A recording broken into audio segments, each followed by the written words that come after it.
shanin kan lo oma lal pa pathian nit mu a chwa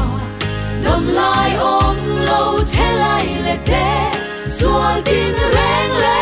ti dam ngai kan lo di Calvary dam na o Calvary dam na chu om ni tin re a du a piang da ni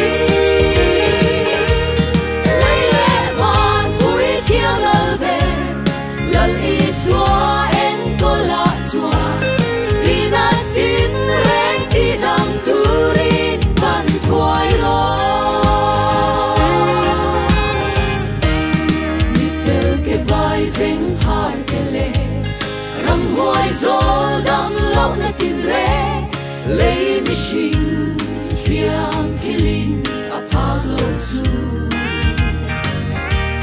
fin na le rem shia na tin re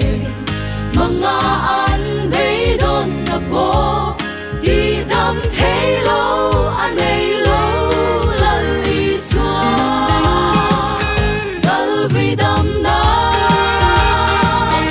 o Calvary dam na chu om ni tin re a du a piang da ni lei le van pui thiang lal be lal i swa en ko la swa ina tin reng ti dam turin ban thuai ro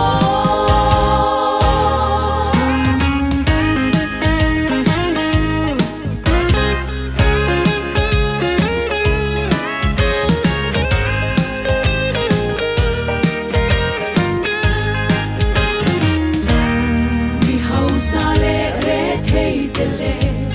mi tin reng le atu apia lal i swa tua sak na ring tu te chua